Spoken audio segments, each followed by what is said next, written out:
Marital relationship അഥവാ ദാമ്പത്യ ജീവിതത്തിൽ ഉണ്ടാകുന്ന ഒരു സ്പെസിഫിക് പ്രോബ്ലത്തെക്കുറിച്ചാണ് ഞാനിവിടെ സംസാരിക്കാൻ പോകുന്നത്.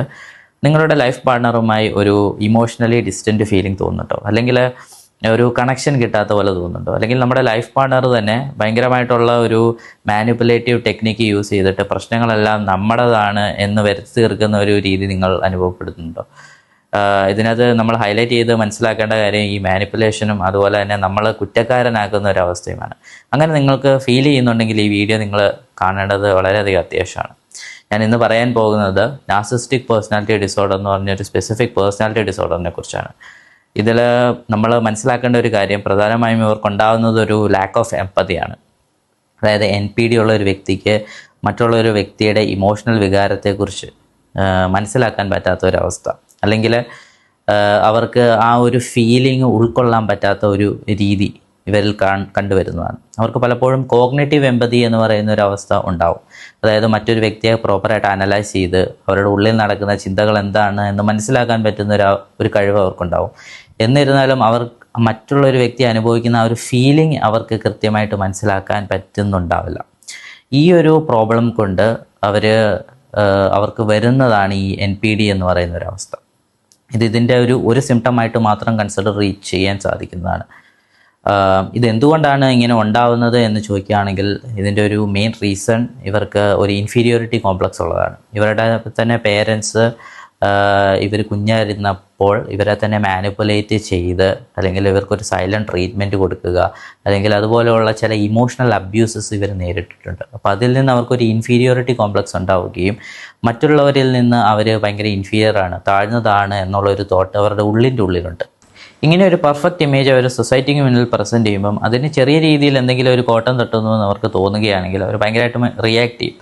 ഈ റിയാക്ട് ചെയ്യുന്നത് ചിലപ്പോൾ ഭയങ്കര ആങ്കർ ഔട്ട്ബേസ്റ്റോടുകൂടി, അതായത് ദേഷ്യത്തോടുകൂടി റിയാക്ട് ചെയ്യണം എന്നൊന്നുമില്ല. അവർ പലപ്പോഴും ഇത് കോവേർട്ടായിട്ടായിരിക്കും റിയാക്ട് ചെയ്യുക. അതായത് ചെറിയ ചെറിയ രീതിയിൽ മാനിപ്പുലേറ്റ് ചെയ്ത് ചില ട്രിഗറിങ് ഫാക്ടേഴ്സൊക്കെ യൂസ് ചെയ്തിട്ട് പാർട്ട്ണറിനെ ഒരു തെറ്റുകാരനാക്കി മാറ്റുന്ന ഒരവസ്ഥയിലേക്ക് മാറ്റുന്നതാവും. ഇത് അവസാനം പാർട്ട്ണർ ഭയങ്കരമായിട്ടുള്ള ഒരു ആങ്കർ അവസ്ഥയിലേക്ക് മാറുകയും അത് പിന്നീട് വലിയൊരു ഫാമിലി ഇഷ്യൂ ആയി മാറുന്നതും നമ്മൾ കണ്ടുവരുന്നതാണ്. സോ എന്താണ് ഇവിടെ സംഭവിക്കുന്നത്? അവരുടെ ആ ഒരു പെർഫെക്റ്റ് ഇമേജിന് ഒരു ചെറിയ മിസ്റ്റേക്ക് സംഭവിച്ചു എന്ന് തോന്നുമ്പോൾ, അല്ലെങ്കിൽ അവരൊരു പ്രോബ്ലമായി മാറുന്നൊരവസ്ഥ അവർക്ക് സഹിക്കാൻ പറ്റത്തില്ല. അപ്പോൾ അങ്ങനെ അത് അഡ്രസ്സ് ചെയ്യുന്നതിന് പകരം അവരുടെ പ്രോബ്ലം തന്നെ മറ്റൊരാളിലേക്ക് ചാർത്തപ്പെടുന്ന ഒരു രീതിയാണ് കണ്ടുവരുന്നത്. ഇതിനെ പ്രൊജക്ഷൻ എന്ന് പറയുന്ന ഒരു ഡിഫൻസ് മെക്കാനിസം ഒക്കെ ആയിട്ടാണ് സൈക്കോളജിയിൽ പറയുന്നത്. ഇനിയിപ്പോൾ ഇവർക്ക് മറ്റൊരു ടെൻഡൻസി എന്താണെന്ന് പറഞ്ഞാൽ, മറ്റൊരു വ്യക്തി സക്സസ്ഫുൾ ആവുകയോ അല്ലെങ്കിൽ ഹാപ്പി ആവുന്നത് അവർക്കൊരു ത്രെട്ട് റെസ്പോൺസ് ആയിട്ടാണ് ഫീൽ ചെയ്യുന്നത്. അതായത് അവരുടെ ലൈഫിലൊരു ഡേഞ്ചർ ഉണ്ടാവുന്നു എന്നുള്ളൊരു തോന്നലിലേക്ക് പോവുകയാണ്. അതുപോലെ തന്നെ മറ്റൊരു ആളുടെ ജീവിതത്തിൽ എന്തെങ്കിലും ഒരു പ്രോബ്ലം സംഭവിക്കുകയാണെങ്കിൽ, അല്ലെങ്കിൽ അവർ ഭയങ്കര വിഷമഘട്ടത്തിൽ കൂടെ കടന്നു പോവുകയാണെങ്കിൽ അവർ സീക്രട്ടായിട്ട് അത് ആസ്വദിക്കുന്ന ഒരു ലെവലും നമ്മളിതിൽ കണ്ടുവരുന്നതാണ്. സോ ഇതിൻ്റെയൊക്കെ ഒരു റൂട്ട് കോസ് ഈ പറയുന്ന ചൈൽഡ്ഹുഡിൽ ഉണ്ടാകുന്ന ചില ഇമോഷണൽ അബ്യൂസസ് തന്നെയാണ്. ഇനിയിപ്പോൾ കുടുംബജീവിതത്തിൽ നോക്കുകയാണെങ്കിൽ ഇതിന് ഒരു എക്സാമ്പിൾ നമുക്ക് നോക്കാം. സാധാരണ ഫാമിലി ലൈഫിൽ ഉണ്ടാകുന്ന ഒരു എക്സാമ്പിൾ, ഫിനാൻഷ്യൽ ഇഷ്യൂ ഒരു എക്സാമ്പിളാണ്. ഇപ്പോൾ ഒരു ഹസ്ബൻഡാണ് ഇവിടെ ഒരു നാർസിസ്റ്റിക് പേഴ്സണാലിറ്റി ഉള്ള വ്യക്തി, വൈഫ് നോർമലായിട്ട് പോകുന്ന ഒരു വ്യക്തിയാണ്. അപ്പം ഹസ്ബൻഡ് കുറച്ചധികം പൈസ ചിലവാക്കി ജീവിക്കുന്നു. അപ്പോൾ വൈഫ് ഈ ഫിനാൻഷ്യൽ സ്റ്റെബിലിറ്റി ഒന്ന് മെയിൻറ്റെയിൻ ചെയ്യാൻ വേണ്ടി ചില ചോദ്യങ്ങൾ ചോദിക്കുന്നു. എന്തിനാണ് നമ്മൾ ഇത്ര പൈസ ചിലവ് ആക്കുന്നത്? അല്ലെങ്കിൽ അത് വളരെ നോർമലായിട്ട് ചോദിക്കുന്ന ഒരു ചോദ്യമായിട്ടായിരിക്കും ഉണ്ടാവുക. അപ്പം ഈ ഹസ്ബൻഡ് നാർസിസ്റ്റിക് പേഴ്സണാലിറ്റി ഉള്ള വ്യക്തി ആയതുകൊണ്ട് തന്നെ അദ്ദേഹം അതിനെ മാനിപ്പുലേറ്റ് ചെയ്യാൻ ശ്രമിക്കും. അതായത് ഞാനാണ് ഇവിടെ ഏറ്റവും കൂടുതൽ പൈസ ഉണ്ടാക്കുന്നത്, അപ്പോൾ ആ പൈസ എനിക്ക് ചിലവാക്കുന്നതിൽ നിൻ്റെ ചോദ്യം എന്തിനാണ്?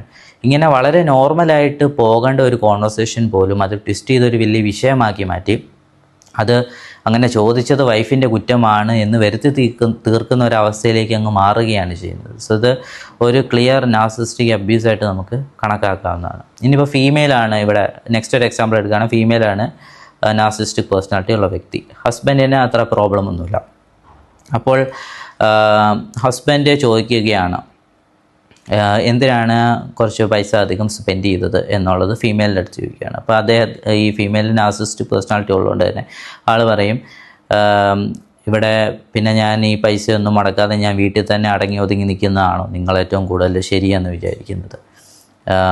പൈസ കൂടുതൽ സ്പെൻഡ് ചെയ്യുന്നത് അതെൻ്റെ ഇഷ്ടമാണ്, അത് നിങ്ങൾ ചോദിക്കേണ്ട ആവശ്യമില്ല.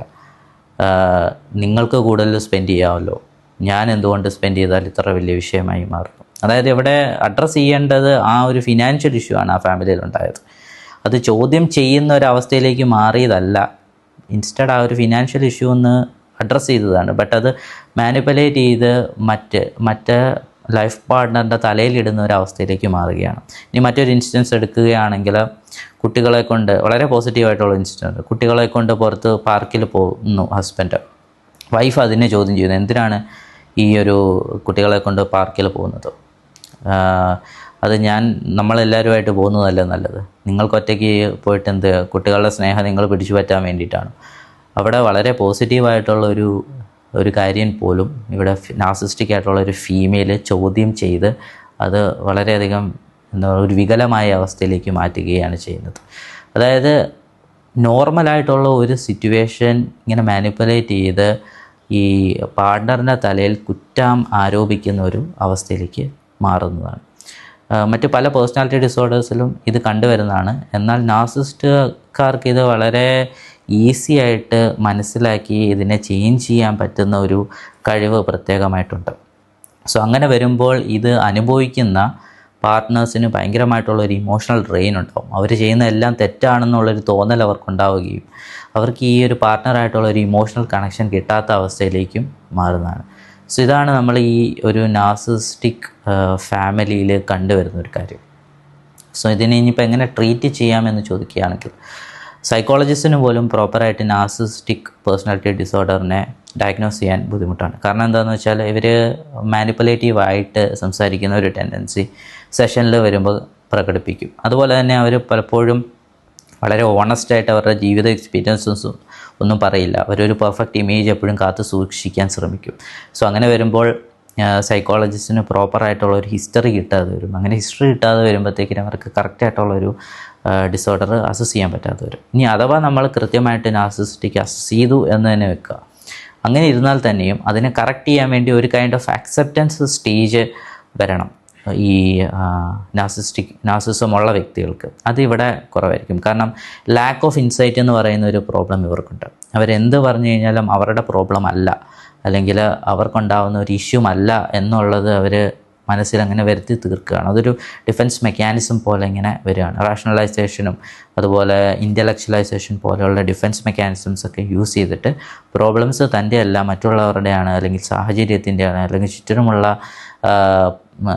കാര്യങ്ങൾക്കാണ് ഉള്ളത് എന്ന് വരുത്തി തീർക്കുന്ന ഒരു ലെവലിലേക്ക് മാറും. സോ ആ ഒരു ഡിഫൻസ് ബ്രേക്ക് ചെയ്യുക എന്ന് പറയുന്നത് വളരെയധികം ബുദ്ധിമുട്ടാണ് ട്രീറ്റ്മെൻറ്റിൽ വരുമ്പോൾ. ഇനി മെറൈറ്റൽ റിലേഷൻഷിപ്പിൽ വരികയാണെങ്കിൽ നിങ്ങളുടെ പാർട്ട്ണർ ഒരു നാർസിസ്റ്റിക് പേഴ്സണാലിറ്റി ഉള്ള വ്യക്തിയാണ്. അത് ഒരു കാരണവശാലും നിങ്ങൾക്ക് ചേഞ്ച് ചെയ്യാൻ പറ്റുന്നില്ല. സൈക്കോളജിക്കലി ഒരു ട്രീറ്റ്മെൻറ്റ് എടുക്കാൻ അവർ യാതൊരു രീതിയിലുള്ള ഒരു ശ്രമവും നടത്തുന്നില്ല. അങ്ങനെ വരികയാണെങ്കിൽ നിങ്ങൾക്ക് മറ്റു മാർഗ്ഗമില്ല, ആ ഒരു റിലേഷൻഷിപ്പ് ബ്രേക്ക് ചെയ്യുക മാത്രമേ ഉള്ളൂ നിങ്ങളുടെ ഒരു ഓപ്ഷൻ. കാരണം നിങ്ങൾ ആ ഒരു റിലേഷൻഷിപ്പിൽ പിടിച്ചു നിൽക്കും തോറും നിങ്ങളുടെ അവസ്ഥ വളരെയധികം വേഴ്സൺ ആവുകയും ആ ഫാമിലി ലൈഫ് നല്ല രീതിയിൽ പോകാത്ത ഒരു ലെവലിലേക്ക് മാറുകയും ചെയ്യുന്നതാണ്.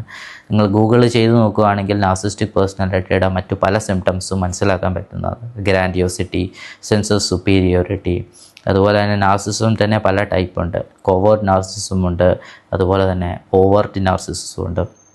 അങ്ങനെ നാർസിസത്തിനെ പറ്റി കൂടുതൽ മനസ്സിലാക്കുക, നിങ്ങളുടെ പാർട്ട്ണറിൽ ഇതുണ്ടോ ഇല്ലയോ എന്നുള്ളത് ഒന്ന് ജസ്റ്റ് മനസ്സിലാക്കി നോക്കുക. അങ്ങനെ നിങ്ങൾ സസ്പെക്റ്റ് ചെയ്യുന്നുണ്ട് എങ്കിൽ നിങ്ങളായിട്ടൊരു ട്രീറ്റ്മെൻറ്റിന് സ്വയം മുന്നോട്ട് പോവുക. എന്നിട്ട് ഇതിനെപ്പറ്റി കൂടുതൽ സൈക്കോളജിസ്റ്റായിട്ടും ചർച്ച ചെയ്യേണ്ടത് അനിവാര്യമാണ്.